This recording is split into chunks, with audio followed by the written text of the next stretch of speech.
kung kayo ay nagdidiin ng 12:32 ng Deuteronomy, tapos naririnig sa inyong mga bibig, nawala na yung 10 utos, sablay,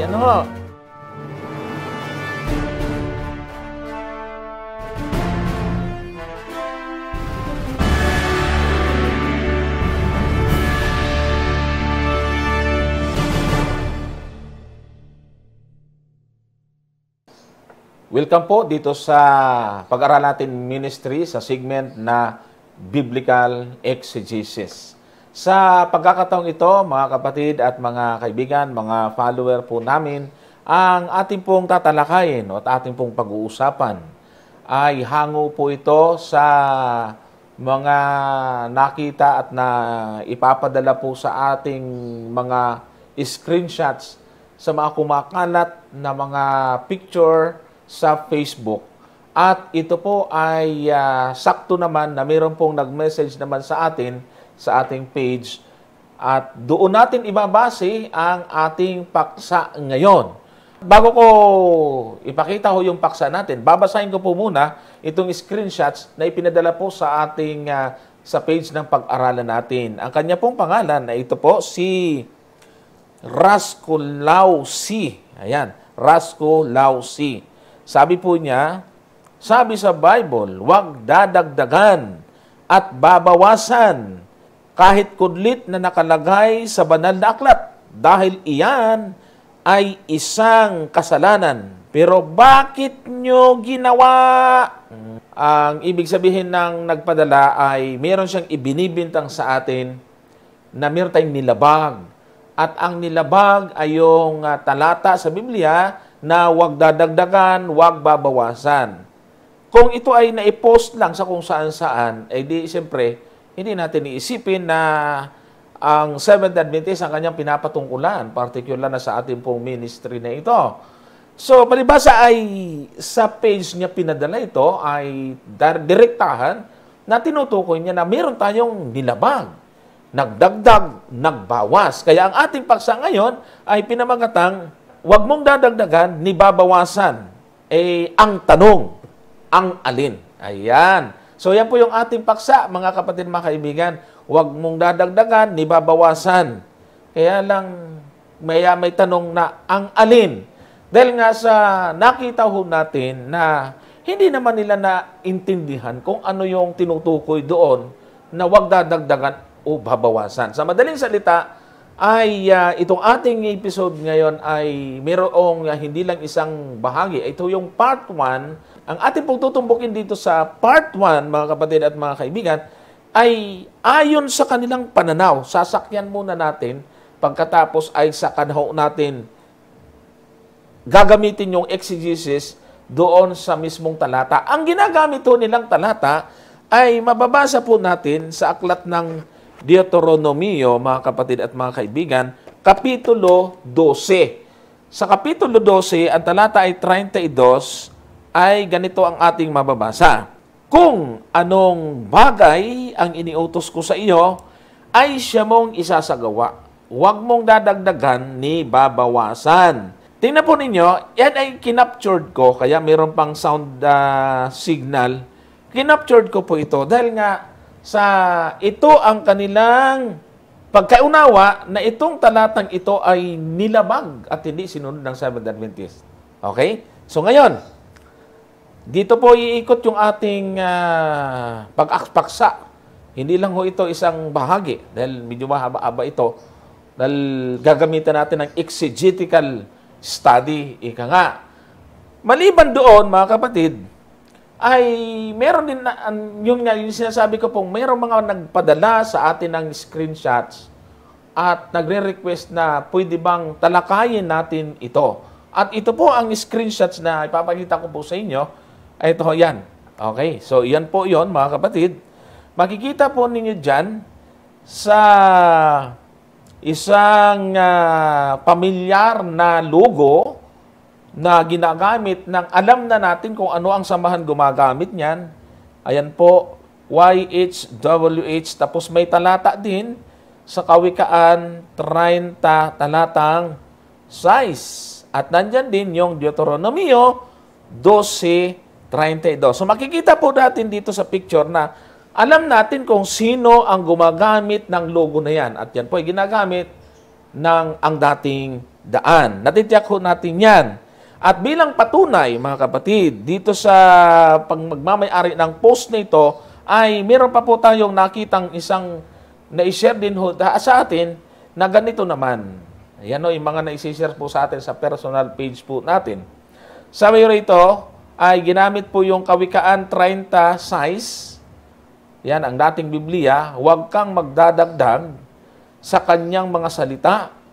Baka kanyang sawayin ka at masunduan kang sinungaling. Tapos sa Deuteronomy 12:32, kanina na binasa natin, kung anong bagay ang iniutos ko sa iyo, ay siya mong isasagawa.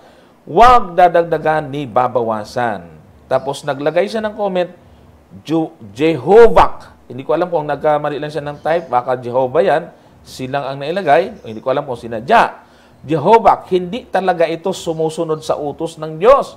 Sabi ng Diyos, huwag kang magdadagdag, pero dinagdagan pa rin ang salita ng Diyos. Tapos nilagay niya dyan sa bandang huli, kikita nyo, YHWH, yan ika yung original. Tapos yung Yahweh, dinagdagan.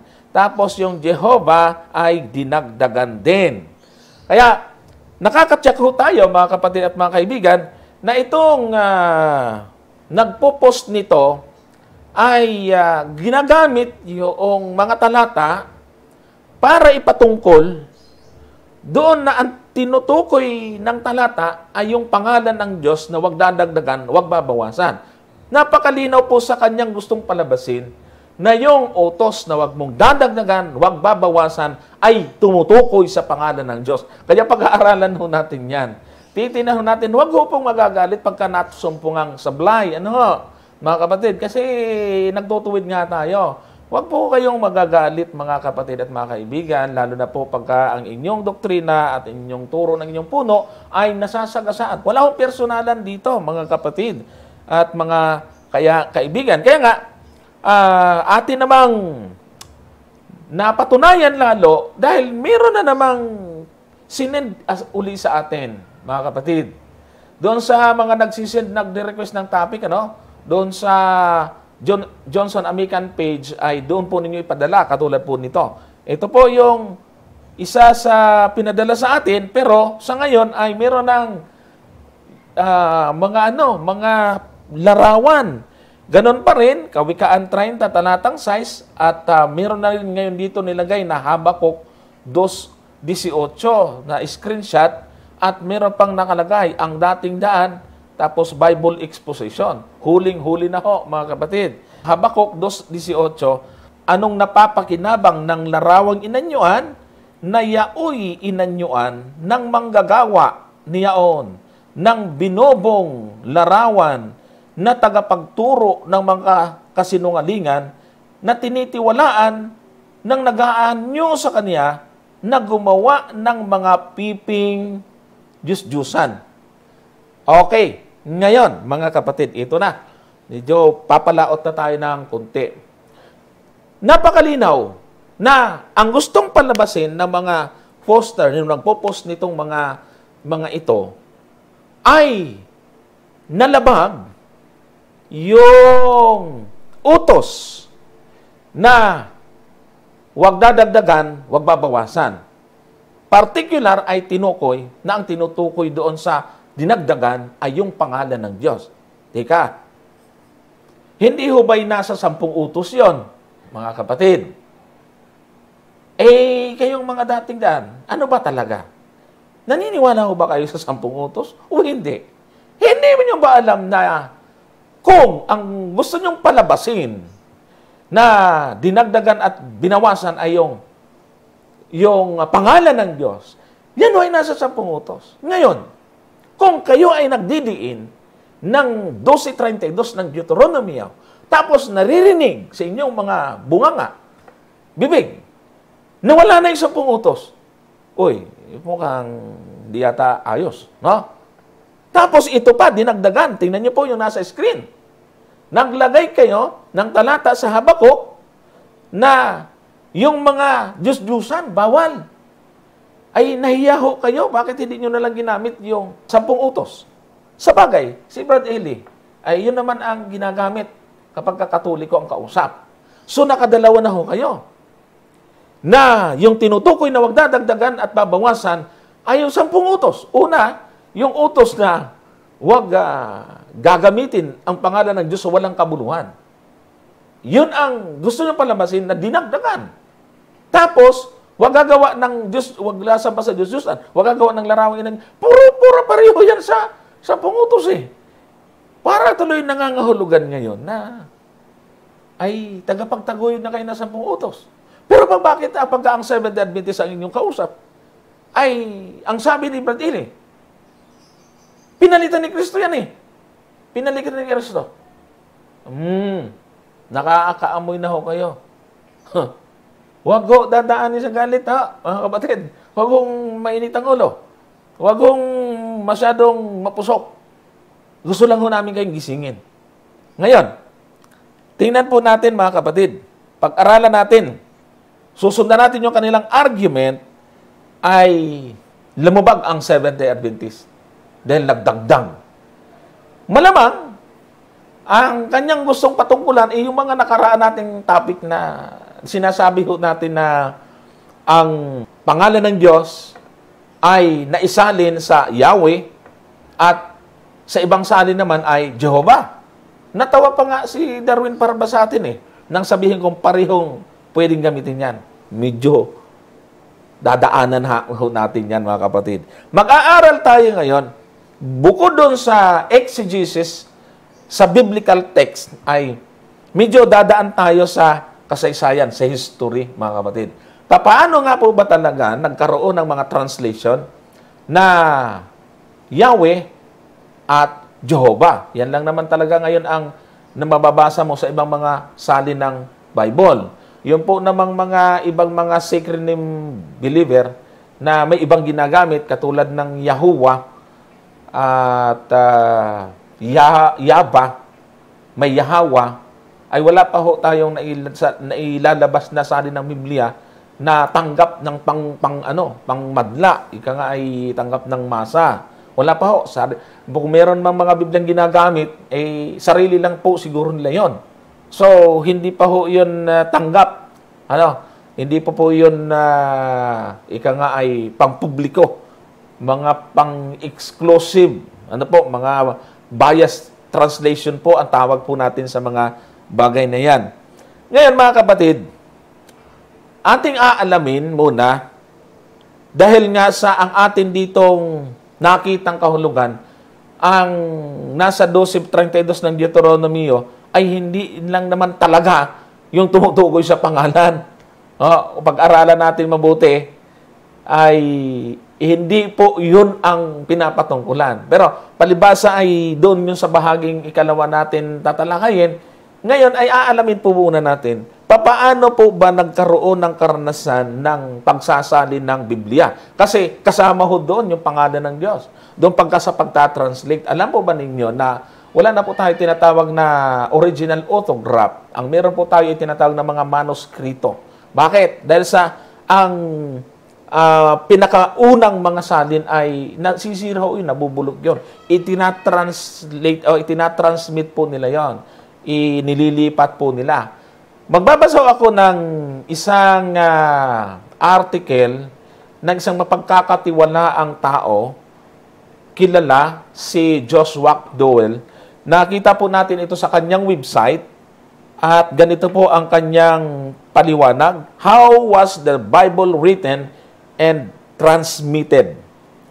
Sabi po niya rito, in 586 BC, Jerusalem was captured by the Babylonians. The temple was looted and then destroyed by fire. The Jews were exiled. About 70 years later, the Jewish captives returned to Jerusalem from Babylon, according to the Bible. Ezra recovered a copy of the Torah, Genesis, Exodus, Leviticus, Numbers, and Deuteronomy, and read it aloud to the whole nation. doon sa website, mga kapatid, mga kaibigan, namimili din tayo ng mga mapagkakatiwalaang mga author. Ano? Palibhasa ay, nakita natin yung logo po dyan, Josh McDowell Ministry, ay kilala po itong si Josh McDowell. Nakilala po siya bilang Christian apologist at nagpasimuno na tinatawag na Campus Crusade for Christ.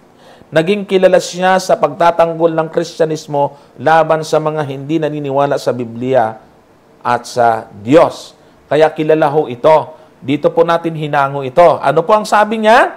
Ayon sa kanyang website na sinulat nila, ang sabi ay ano, sa karanasan ng Israel sa kamay ng mga kalaban, ayon sa kasaysayan ng Israel, nang ito ay mabihag sa Babylonia, ang templo ay nagiba, nasunog at ang mga Hudyo ay nagkalat na exile.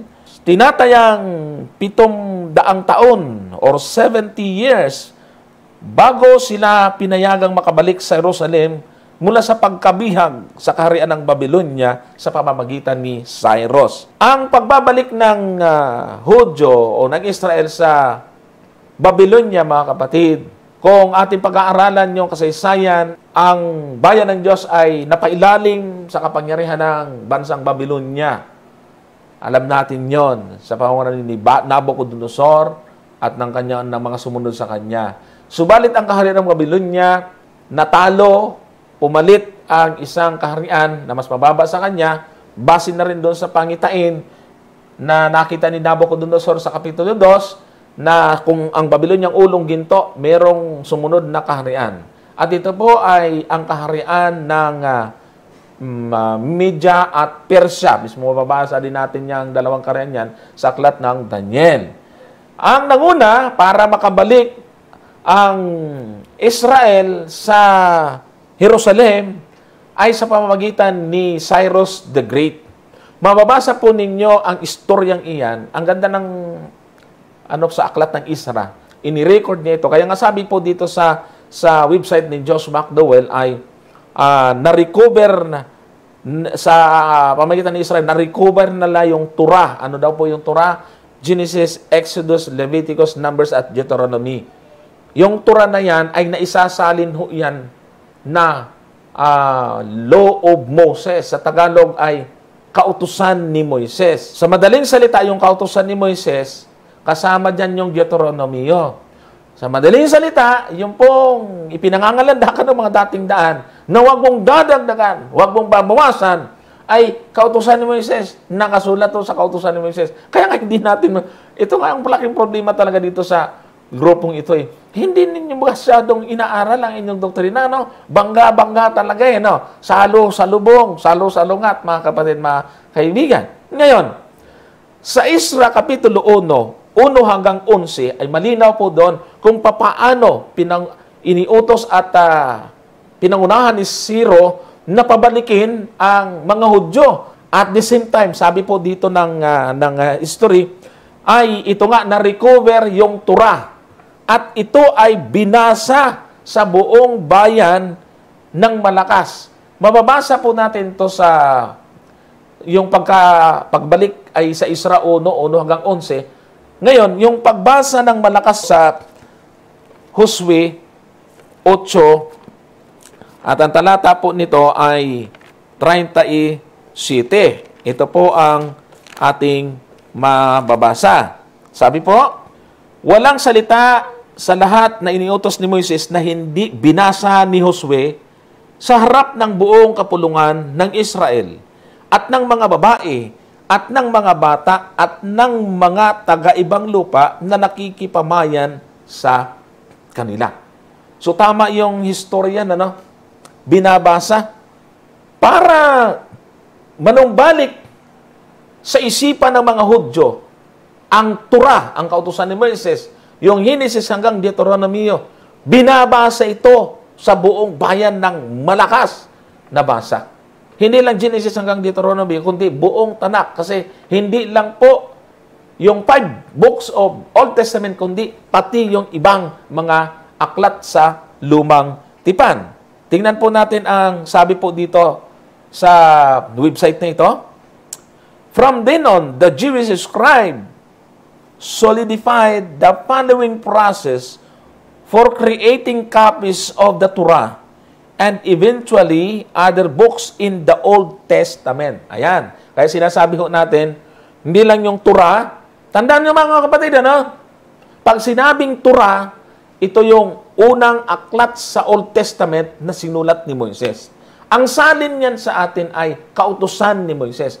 Kaya, pag sinabing kautusan ni Moises, hindi yung 10 utos. Yan po yung mga aklat ni Moises. Kaya hindi tayo magtataka, bakit sa Gawa 28:23 ay ginagamit yung kautusan ni Moises panghikayat. Kasi ito po yung mga aklat ni Moises na naglalaman ng maraming mga kaalaman at naglalaman din naman ng mga paunang propesiya patungkol sa ating Panginoong Hesukristo. Yan na. Dapat maintindihan niyo po yon. Tinuruan kasi ng kung ano-ano na 10 utos daw. Kautusan ni Moises, 10 utos daw yan. Yan ho ay walang lalim na pag-aral. Kababawan ho yan, mga kapatid at mga kaibigan. Ngayon, ang sabi nga dito, yung ibang kasulatan sa Old Testament ay binabasa rin. Kaya ito pong tinatawag nilang Tanak. Ang Tanak ay nahahati sa 3. Torah, Nibim, Kitubim. Ayan, napag-aralan natin yan sa ibang mga paksa po natin.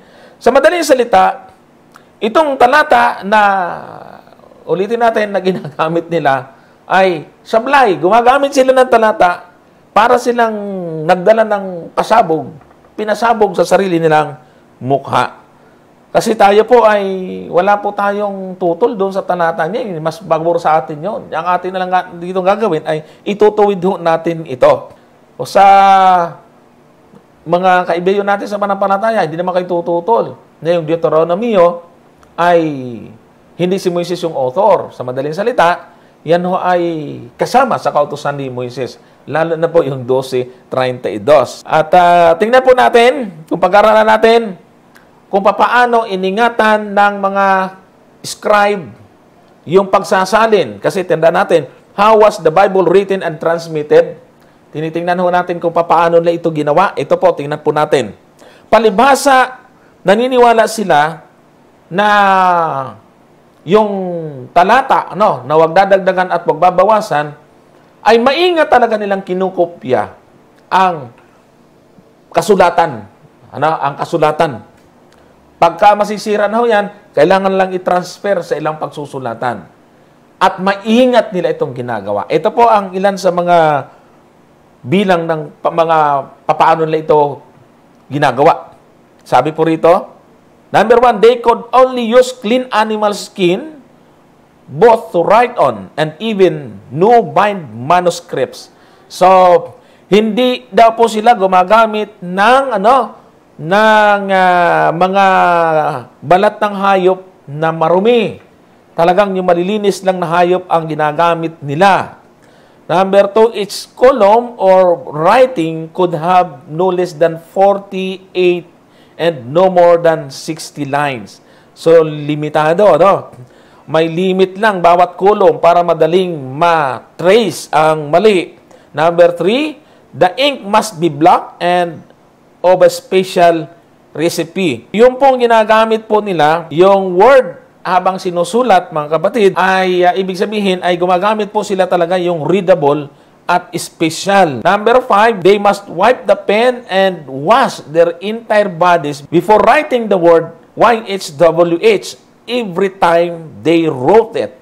Tingnan niyo po mga kapatid, sa kanila, pag isusulat ang pangalan ng Diyos, yung tetragrammaton, ay pinupunasan nila yung pen, yung panulat, buong body nito talagang ay hinuhugasan nila bago nila isulat yung pangalan ng Diyos.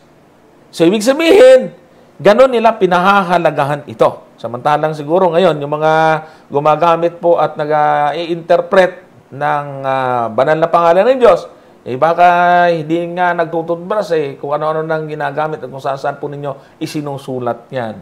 Kaya nga hindi ho natin sinulat yan sa karatula sa simbahan dahil masilan po yan mga kapatid. Kaya kung unang lumabag dito yung mga naglagay ng tetragrammaton sa kanilang logo, Yan ang unang-unang lumapastangan sa pangalan ng Diyos dahil hindi dapat ilagay dyan. Kung sa kaisipan ng Hudyo at sa layunin ng Diyos ang ating pag-uusapan, mga kapatid at mga kaibigan. Ano pong sumunod? Number 6, there must be a review within 30 days. And if as many as 3 pages required, corrections, the entire manuscript had to be redone. Tingnan niyo po, ano po ang ibig sabihin? Ginagawa nilang review sa loob ng isang buwan. Kapag may mali, uulitin nila ang sulat. Pag may nakita silang mali, ulit, mga kapatid. Ganun sila kasilan.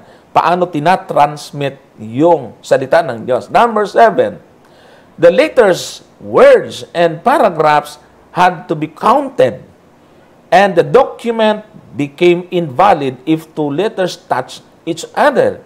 Ang ibig sabihin na yan, binibilang nila ang bawat words at paragraph. Saka lang nila ituturing na tama ang pagkakopya kapag sigurado sila na pareho ang bilang nito at talagang walang ibang hugis ng litra. May mga litra po kasi sa Hebrew, mga kapatid, na magkakamuka. Mahaba-haba lang yung isa, magkaiba ng litra yon. So, kailangan sukat. Ganun sila kasilan, mga kapatid. May ideya na siguro kayo kung bakit sinasabi natin na huwag dadagdagan, huwag babawasan. Hindi lang ho yun sa pangalan, mga kapatid. Sablay, malalaman po ninyo yun. So, tuloy natin sa kasunod, number 8. The middle paragraph, word, and letter must correspond to those of the original document. Yan, pati yung middle, pati yung gitna ng paragraph dapat katulad ng original na pinagkopyahan. At number 9, sabi, the documents could be stored only in sacred places, especially po doon sa synagogue. Ang kopya ay hindi basta kung saan-saan itinatago. Doon po ito itinatago sa sacred places, banal na lugar. Kaya doon nila inilalagay ito sa sinagoga. Kung babalikan natin ang nasa number 5 nito, na sinasabi po doon, pinupunasan yung pen, hinuhugasan buong pen, panulat, bago isulat ang salita ng yung tetragrammaton, ay makikita ho natin kung gaano sila kaingat. Hindi po katulad ng kaisipan ngayon. Sa kanila ay ang pagpapahalaga sa pangalan ay hindi lamang dun sa pagpo-pronounce. Actually, hindi nga sa pronunciation, malalaman nyo po mamaya. Kundi doon ang kanilang paggalang sa pangalan is hindi lamang doon sa pangalan, kundi sa may-ari ng pangalan. Kaya mababasa nyo sa Bible na yung Diyos ay tinawag sa iba't ibang katawagan. Yung pong tinatawag na Diyos na mapanibughuin. Ayon. Yung Diyos ng mga hukbo o kung ano-ano pa ay na mga katawagan. Yan ay tumutukoy doon sa may-ari ng pangalan. Kaya kung talagang doon lang dapat siya i-pronounce, dapat hindi siya tatawagin ng napakaraming mga iba't ibang katawagan, mga kapatid. Mapapag-usapan natin sa susunod na bahagi nitong ating pag-aaral ngayon. Ngayon, saan nakabase itong pagpapahalaga po nila doon sa pangalan ng Diyos? Bakit gano'n sila kaingat? Kasi yun ay ibinase po nila sa aklat ng Exodus Kapitulo 20 kung saan ito ay tumutukoy sa 10 utos. Kapitulo 20 at ang talata po nito ay 7. Ang sabi, huwag mong babanggitin ang pangalan ng Panginoon mong Diyos sa walang kabuluhan, sapagkat hindi aariin ng Panginoong walang sala ang bumanggit ng kanyang pangalan sa walang kabuluhan. Sa madaling salita, malinaw dito, mga kapatid, napakalinaw na ang basihan kung bakit ganun kaingat yung mga scribe sa pagsusulat dahil doon sa kanilang paniniwala sa 10 utos. Kaya kung kayo ay nagpapahalaga doon sa pangalan ng Diyos, huwag niyong sisiraan ang 10 utos. Huwag niyong itatakwil. Napakalaking, sabi sa amin ay balingag naman yung kanyang paniniwala. Hindi niyo inuugat kung saan ang galing yung utos na yun. Dahil lang sa yun ang narinig ninyo sa inyong tagapangaral, halabira. Alam niyo naman yung inyong puno, yung tagapangaral ninyo pabago-bago ng doktrina, tapos hindi naman nag-stick doon sa kanya. Walang lalim, walang exegetical basis. Pagdating sa exegetical way of study, wala, hindi niya ho ginagamit, mga kapatid at mga kaibigan. Ngayon, babasahin po natin yung kasaysayan doon sa aking binanggit na bakit may translation na Yahweh, bakit may Jehovah. Kasi litong-lito kayo hanggang ngayon, pinagpipistan nyo, hindi nyo naman naintindihan niya. Bakit ko binabanggit ng pangalan ng Diyos, Yahweh or Jehovah? Para makarelate, para maintindihan ng nagbabasa, pag binasa po nila itong magandang balita Biblia, Yahweh ang mababasa nila. Yun ang mga English ay Lord. So, pag tinignan yung mga translation, Lord, sa iba naman ay Panginoon, ganito ganyan, ay hindi naman pinag-aralan ng mabuti na ang pinanggalingan pala niyan ay isa, tetragrammaton, YHWH. Ngayon, puntahan muna natin. Bakit ay nagbitaw ako ng salita at naniniwala kami na kahit gamitin mo yung Jehovah, kahit gamitin mo yung Lord, kahit gamitin mo yung Elohim, kahit gamitin mo yung ginagamit din ninyo na Diyos na mapanibughuin, walang problema. Ito ho, magbabasa ulit tayo ng mapagkakatiwalaang babasahin. Dito po sa Encyclopedia Britannica, na mapagkakatiwalaang babasahin, ay ganito ang ating mababasa.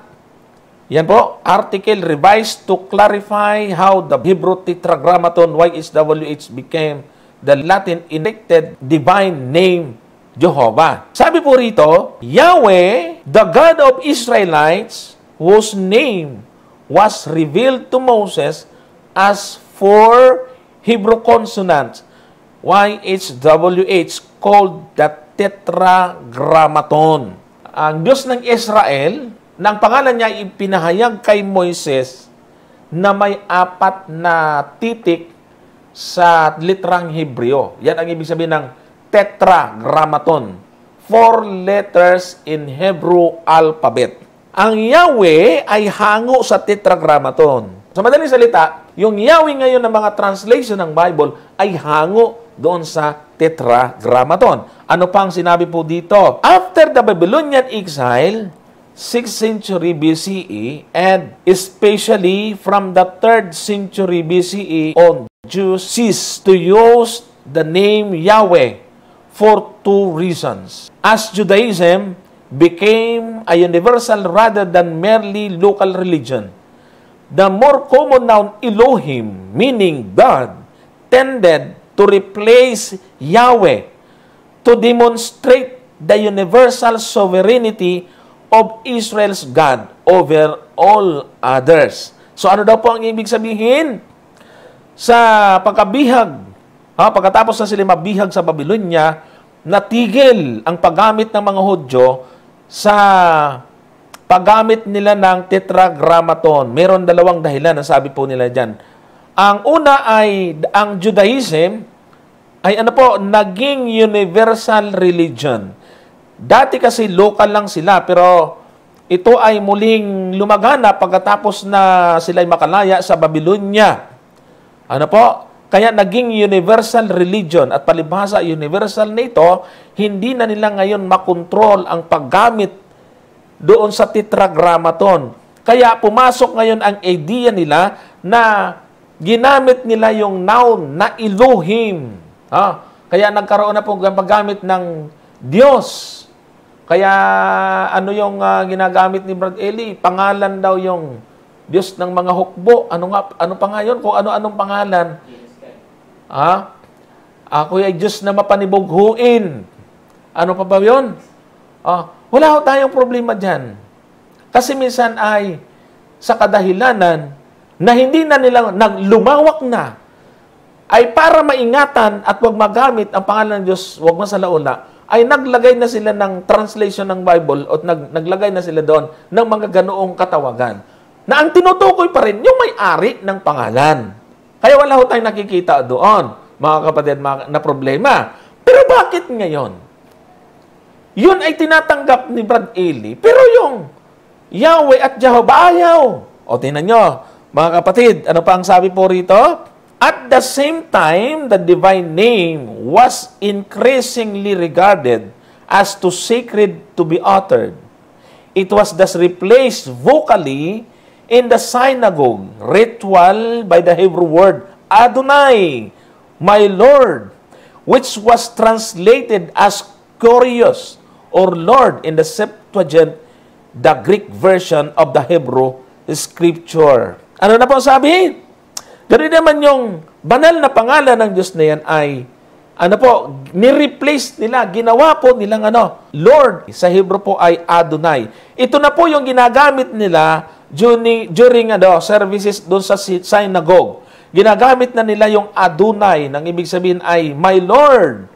At yun po ang mga salin na mababasa natin sa Septuagint. Pag sinabing Septuagint, ito yung Greek Old Testament. Kasi alam naman natin na yung Old Testament ay Hebrew.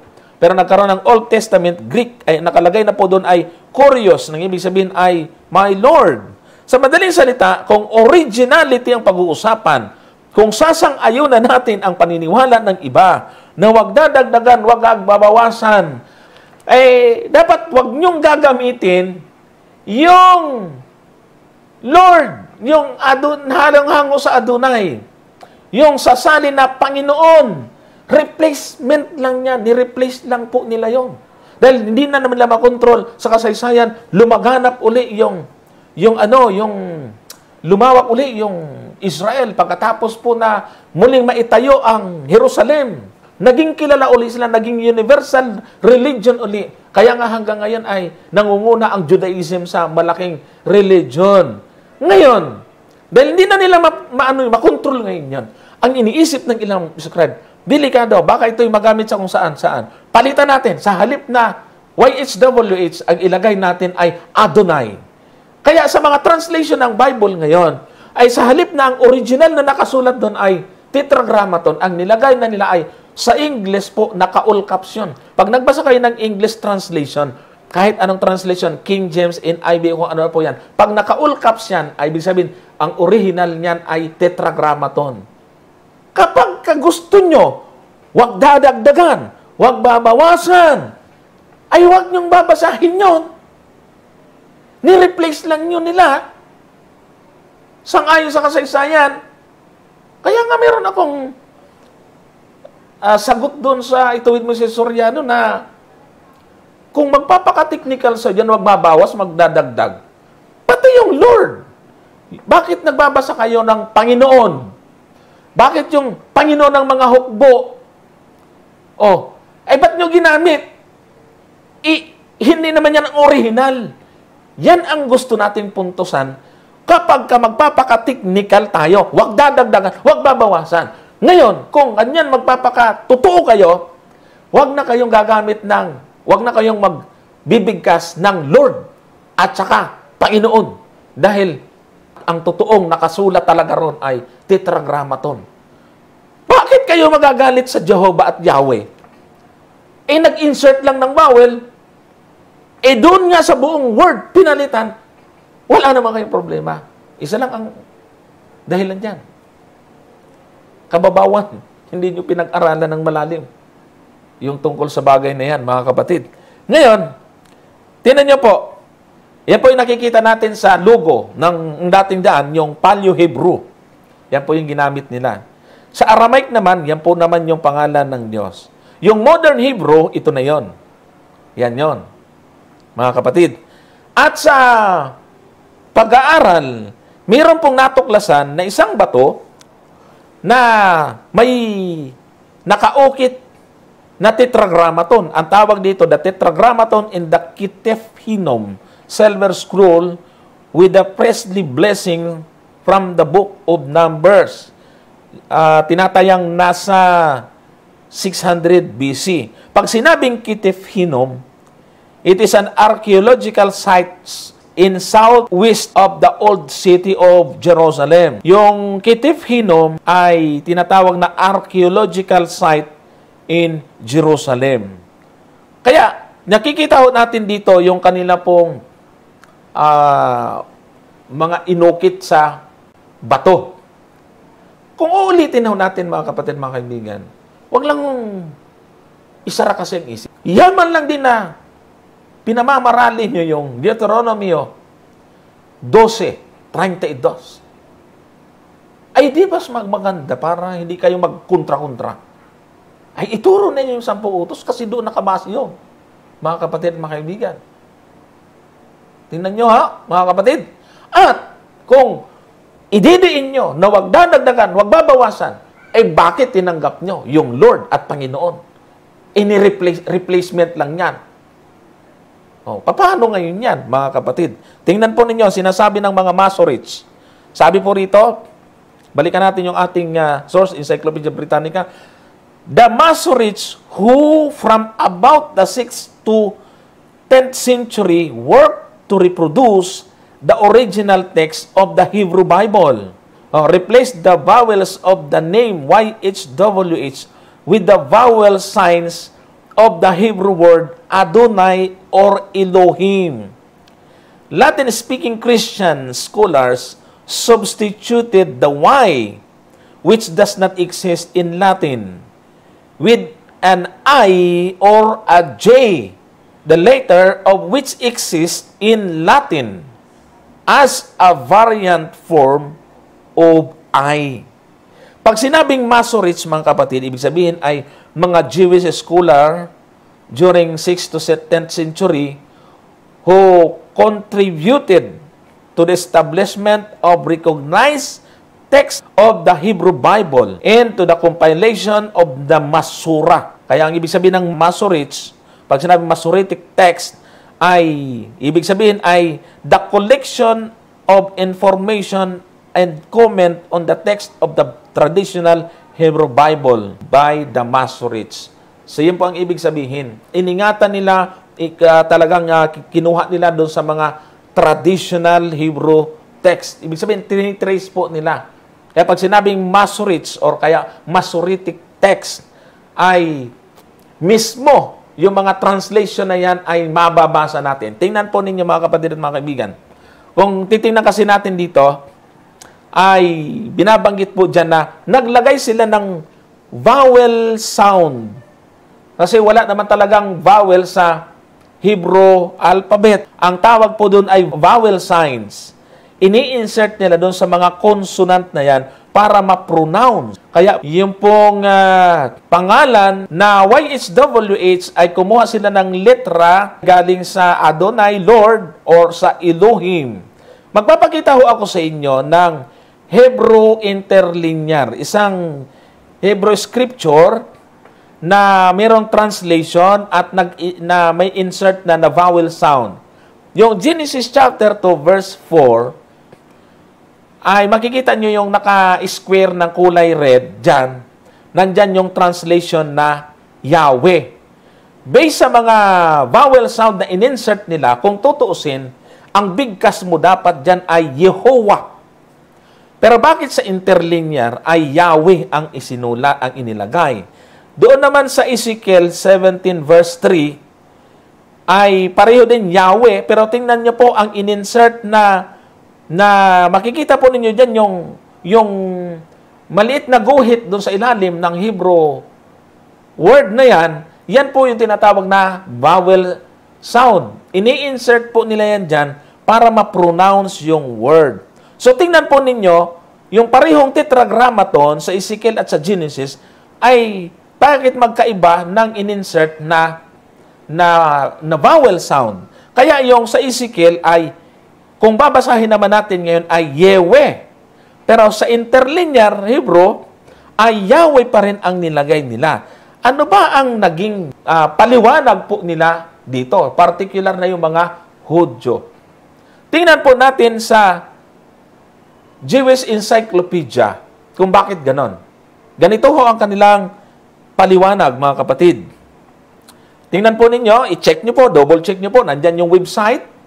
Ayan, www.jewissencyclopedia.com/article/11305 names of dash God. O para ma-check po ninyo. Ano po ang paliwanag?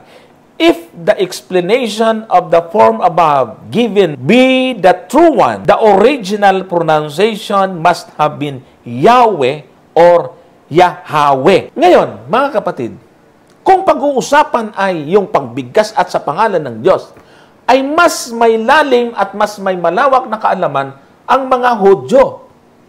Sa kanila, kahit na ma-pronounce mo ng Yahweh o Yahweh, wala sa kanilang problema yon.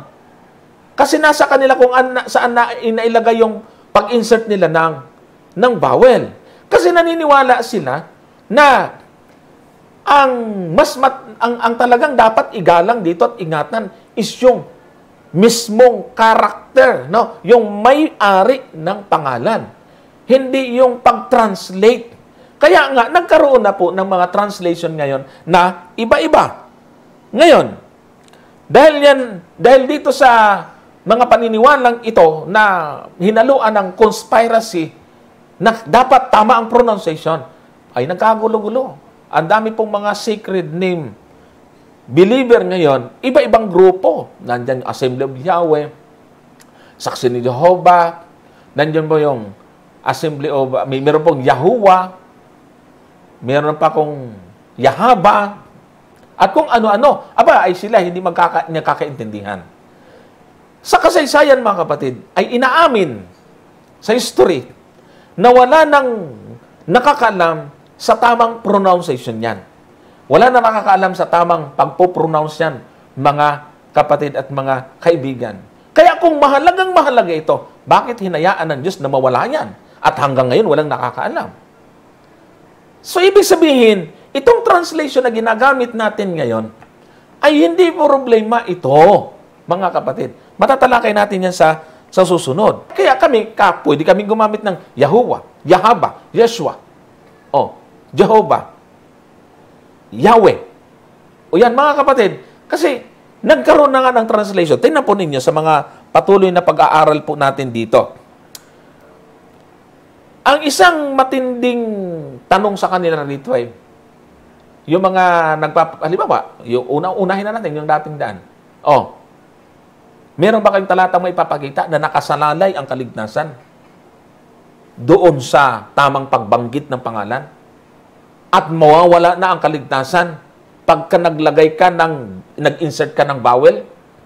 Paano ngayon itong Hebrew Bible? Mga kapatid, yung Hebrew Bible na gawa ng mga mas matatalino ng dihamak na mga Jewish scholar, ay yung Hebrew Bible nila ngayon, may iba-ibang pag-insert ng vowel. Hindi nyo naman pwedeng tutulan yan Ang dali-dali, mag-download kayo ng Hebrew Interlinear Lahat ng tetragrammaton, tingnan nyo, may iba-iba talagang insert ng vowel. Kaya pag pininounce mo yon, iba-iba na rin. Lalo pa pag pinag-aralan po natin yung mga cases, kasi nagbabago talaga yan. Pagka pinag-aralan natin yung mga cases, nagbabago yung dulo. Lalo na pagka-Greek, Ngayon, tingnan po natin mga kapatid, mga kaibigan, ang tanong ay, meron ba talata sa Biblia na diyan nakasalalay ang kaligtasan? Diyan nakasalalay ang pagiging tunay? Wala. Sa Mateo 7:21, manapa ay may binanggit ang Panginoon kung saan ito nakasalalay dapat. Tingnan po ninyo yung 7:21. Hindi ang bawat nagsasabi sa akin, Panginoon, Panginoon ay papasok sa karya ng langit, kundi ang gumaganap ng kalooban ng aking Ama na nasa langit. Nasa pagganap ng kalooban. Ay bakit lalo na itong nag-share ng mga nagpupos sa Ayaw nyo ng kautusan, ayaw ng 10 utos. Pero napapakatiknikal ko ito sa 12:32, hindi nyo naiintindihan. Nakakakonsumi talaga kayo, mga kapatid, mga kaibigan. Masyado ka lang na kayo napahanga ng inyong leader. Huwag ko kayong magagalit, mga kapatid. Hindi ho ako namimersonal. Ang gusto ko lang po ay matanim sa isip at puso ninyo. Bakit? Kasi meron naman pong mga membro dyan natatauhan Meron po, mga kapatid. Hindi lang po ako kasi pwedeng magsalita at magsabi kung saan sila kaanib dahil ang kanilang mga kamag-anak ay unti-unti pa nila. Delikado. Baka matulad kay Willie na nung malaman, ayun, ang asawa ay hindi na pinakausap, ayun, hiwalay. Hindi po dapat natin banggitin yon. Ngayon, sa papaano ngayon nakapasok yung mga translation ng Jehovah at wala namang J sa Hebrew, paano nangyari yon, mga kapatid? Hindi babasahin ulit natin yung history at dito po ulit tayo sa Britannica. Sabi po rito, the Masoretes who from about the 6th to the dust, the Tetragrammaton became the artificial Latinized name Jehovah or Jehovah. As the use of the name spread throughout medieval Europe, the initial letter J was pronounced according the local vernacular language rather than Latin. So ano daw po? Naging isang artificial Latinized name. Ang Jehovah o Jehovah, ito ay kumalat sa buong Europe during medieval time. Pag sinabing vernacular, ang ibig sabihin ito ay bigkas, the language or dialect spoken by the ordinary people in the particular country or region. So kaya sabi rito, yun daw po ng pag-insert ng letter J, ito po ay naging native language po nila. Kaya nagkaroon po ng pronunciation ng letter J.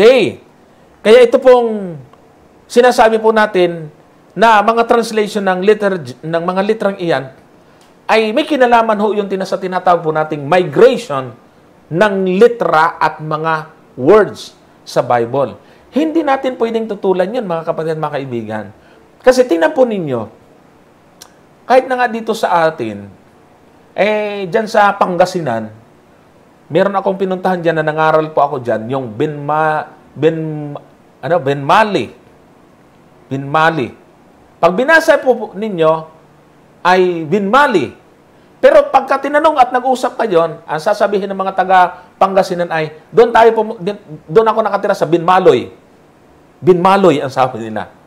Pero pag sinulat ay Benmali. Doon naman sa Palawan, yung mga native na Palawinyo, isa doon sa natibo ay yung Agutaynin, mga taga-Agutaya, ay meron po silang sityo doon na kung tawagin ay Umog. Noong araw, makabataan ko, tara, punta tayo sa Umog. Maganda kasi yung beach doon sa Umog.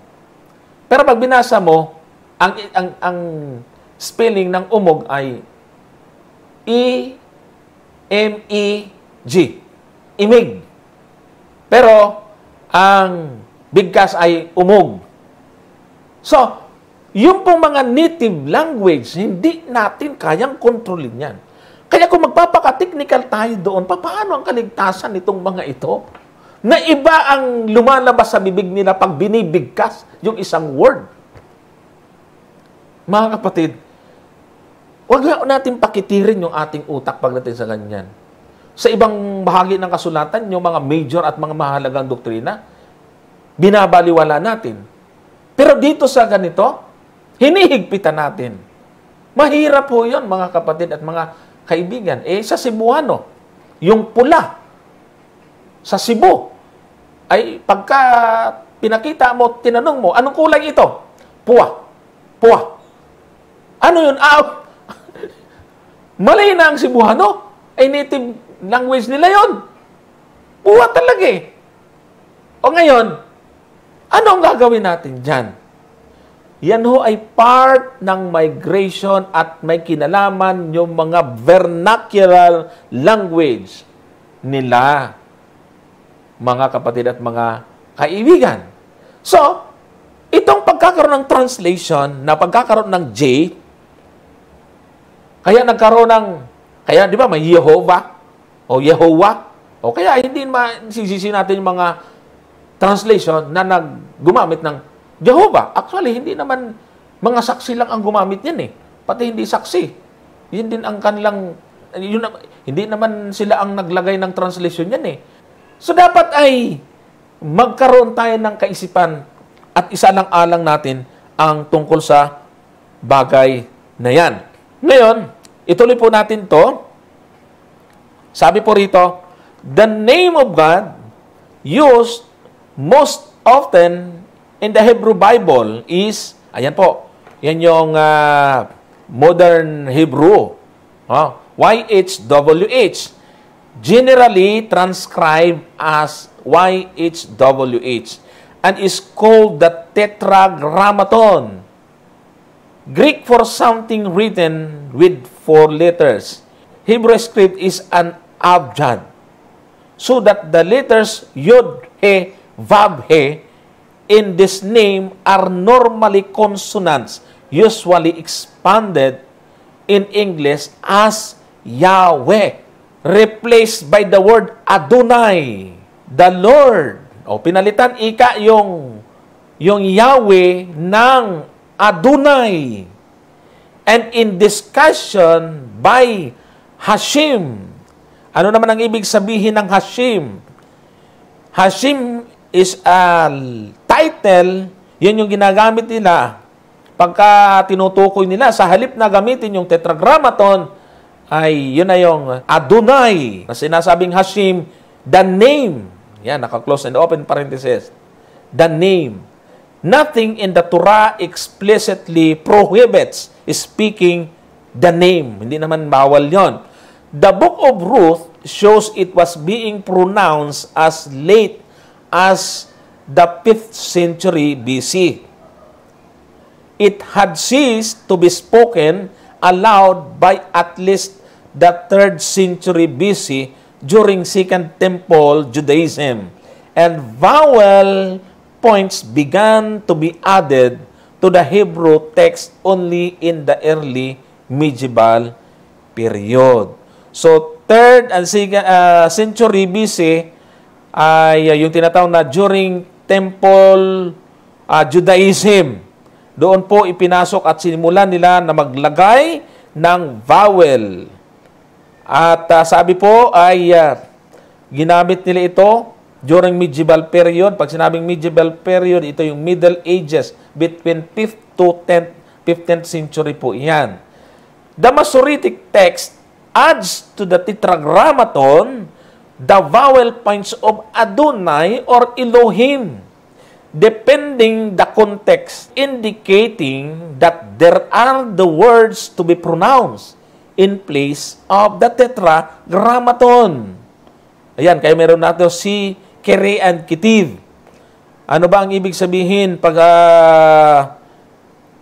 sinabing Kere and Kitiv? It refers to a system for marking differences between what is written in the consonantal text of the Hebrew Bible as preserved by scribal tradition and what is read. So, nakalagay po yan dyan. Ibig sabihin, pinag-aralan talaga nila ito. As shown also by subtle pronunciation changes when combined with a proposition or a conjunction. Kaya, dito mga kapatid ay makikita ho natin na napakadetalyado ng kanilang paliwanag. Na ito po ay hindi natin maituturing na yung paglalagay ng mga translation at pag-i-insert ng vowel ay isang kasalanan. Huwag na tayong magmarunong doon sa mga nagsulat ng Hebrew Bible ngayon. Eh, sino ba naman tayo kung yung mga Hebrew, mga Jewish rabbi, scholar, mga Orthodox na yan, ay hindi naman nila inisip na yun ay malaking kalapastanganan. Tulad nitong nagpo-post, nagdagdag kayo! Ganun pa yun eh. Yung sinabi niya, kapatid, kaibigan, kawawa ho, kapag ka ang inyong tagapagturo ay hindi talaga dumaan ng proper interpretation ng pag-aaral ng biblical hermeneutics, pati kayo damay. mga kapatid. Ito, ang dali na hong mag-research. Meron po tayong internet. Maghanap lang po kayo ng mga mapagkakatiwalaang mga babasahin. Doon lang po ang inyong basahin. Huwag yung kung sino-sinong author na gawa-gawa lang at walang mga pinagbabasihan. Ngayon, basahin natin tong kasunod pa. Rabbinical Judaism teaches that the name is forbidden to all except the high priest, who should only speak it in the Holy of Holiest of the temple in Jerusalem on Yom Kippur. He then pronounces the name as it is written, as its blessing was made. The people in the courtyard were to prostrate themselves completely as they heard it spoken aloud. So ano daw po ang ibig sabihin? Sa kanilang teaching kasi bawal itong gamitin maliban na lamang ang high priest ang nagbibigkas nito during Yom Kippur or Day of Atonement. Doon niya lang ito bibigkasin sa kabanal-banalang dako sa Jerusalem sa panahon ng pagtubos. Kapag binibigkas ito ng saserdote ng malakas, ang bayan ay ano po, nararamdaman nila na babagbag sila, nararamdaman lang kanilang pagiging makasalanan sa tuwing naririnig nila ang pangalan ng Diyos na binibigkas ng high priest. Ganun kahalaga sa kanila ito, mga kapatid at mga kaibigan. Bibigkasin ito ng pinakamataas na saserdote. Kailangan to habang inaasahan nila, ini-expect nila yung blessings or yung pagtugon ng Diyos sa kanilang paghingi ng tawad sa kanilang mga kasalanan. Kaya, kung ating susundan, ay pati mga miyembro, huwag babanggitin ito. High priest lang, mga kapatid. High priest lang. Huh? So, dapat ay huwag tayong masyadong maging close-minded, mga kapatid, mga kaibigan. Wala hong problema kung paanong tanggap ninyo na gumagamit at bumabasa kayo ng Lord na galing sa Adonai, na replacement lang yan ng tetragrammaton. Tanggap nyo ng walang kaabog-abog. Pero yung Yahweh or Jehovah, hindi porkit mayroong Assembly of Yahweh at may saksi ni Jehovah, Brad Ili, tututulan mo na iyan. Hindi mo pwede yun. Kasi, yung Lord, hindi naman na yan ang original eh. Alam nyo kung mayroong mas delikado ngayon? Doon sa inyong sinasabing Deuteronomy 12:32, kayo yung unang-unang puputukan eh. Kasi sa utos dyan ay huwag babanggitin ang pangalan Diyos sa walang kabuluhan. Doon kinuha yun eh. Ay sinulat nyo yung pangalan ng Diyos sa inyong logo. Sana gumawa na lang kayo ng ibang litra, wag yung pangalan ng Diyos, nilagay nyo ron. Tapos nagmumura kayo at yung mga miyembro nyo. Tapos yung pangalan ng Diyos nandoon. Nako, laking kalapastanganan yan. Mga kapatid, di nyo ba alam nyo? Pag inuusal ng high priest yung pangalan ng Diyos, pag tinatawag, kaya kami tinatawag na prayer, yung Shema. Mga kapatid, ganun ang kanilang marubdob na pagsisisi dahil banal ang pangalan na niya. Ngayon, pinaglalagay nyo doon sa inyong simbahan. Tapos, pag hindi umasang-ayon sa inyong kalaban nyo, mumurahin nyo. Naku po. Lapis, pang sulat pa nga lang nila, pinupunasan nila, hinuhugasan. Pag isusulat nila, yung tetragrammaton, kayo naman ngayon, sasabihin yung hindi pagmumura yun. Ang basihan, UP Dictionary. Tapos, nandoon sa loob, sa pulpito ninyo, ang logo, nandoon, ang Paleo-Hebrew alphabet, YHWH. Nako, mga kapatid. Tingnan po ninyo, as the temple has not been rebuilt since its destruction in 70 AD, most modern Jews never pronounce YHWH, but instead read Adonai, my Lord, during prayer and while reading the Torah as Hashim. Yun ang binasa natin kanina, yung Hashim, the name. At other times, similarly, the Vulgate used dominos. Yun din ang ibig sabihin ng dominos, the Lord. And most English translations of the Bible write the Lord for YHWH and the Lord God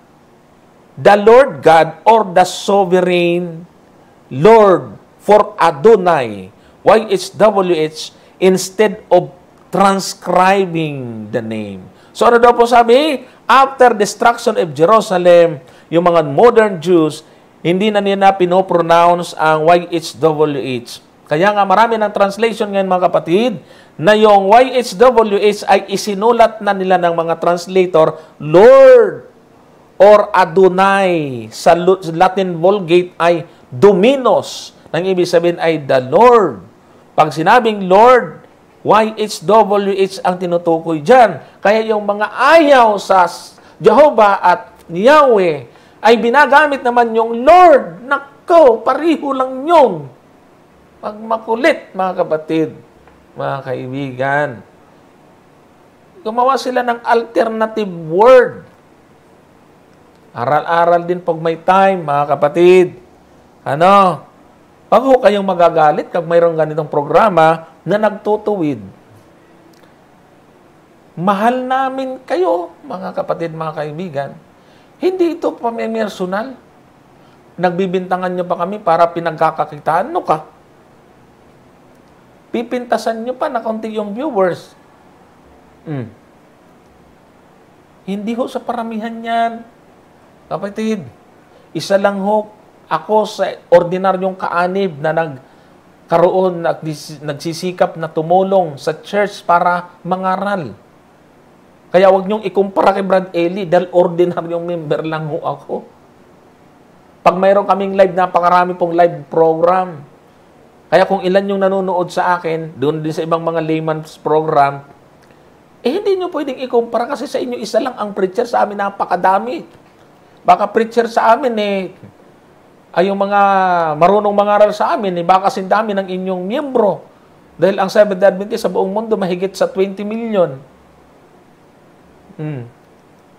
So, mga kapatid, mga kaibigan, ito ho ang ating natutukan ngayon.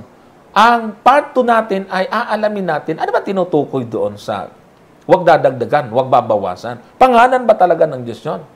Sabagay, hindi naman natin sinasabing inilalabas natin yung pangalan ng Diyos, pwede na rin nating isama. Pero yung pong paglagay ng vowel, ay hindi ho yun ang tinutukoy ni Moises na pagdadagdag sa Biblia. Kasi ang Biblia, yan mismo ang salita ng Diyos na hindi ka dapat mag-add dyan. Ay ang daming translation. Alam nyo ba na isang word sa Greek, pag pinarsing mo yan, isang sentence yan.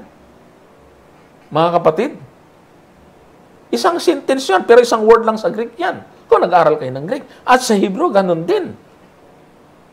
Pag hindi mo dadagdagan yan, paano ang translation? Paano natin maintindihan yan? Hindi naman tayo makaintindi ng Greek, hindi tayo makaintindi ng Hebrew. Ay di magbasa tayo ng Bisaya, Ilonggo, Ilocano, o kung ano-ano, kung saan tayo nakakaintindi.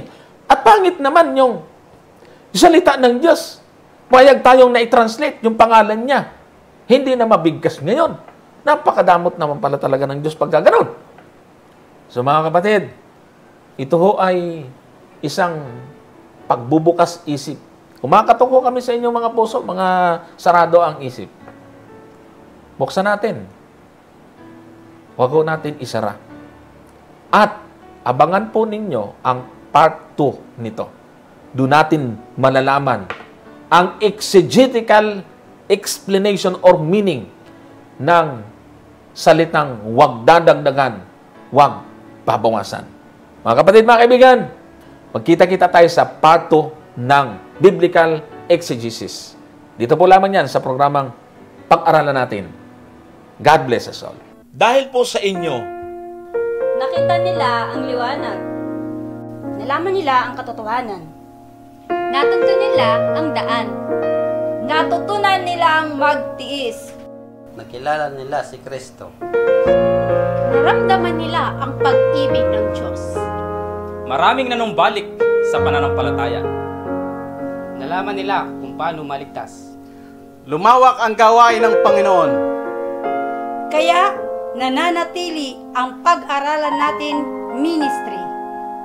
Sa lahat ng mga naging bahagi ng pag-aralan natin ministry, maraming salamat sa inyong pagtitiwala at patuloy na suporta. Kami ang Pag-aralan Natin Ministry Family. Alamin ang totoo, dapat suriin ang naririnig mo upang di magkamali, upang di maligaw. Salita ng Diyos ay pag-aralan natin. Siya sa atin suriin ng lubos. Subukin mo kung ito ba ay tunay ngang sa Diyos. Pag-aralan natin, alamin ang totoo, dapat suriin ang naririnig mo upang di magkamali, upang di maligaw. Salita ng Diyos ay pag-aralan natin. Alamin ang totoo, dapat suriin ang naririnig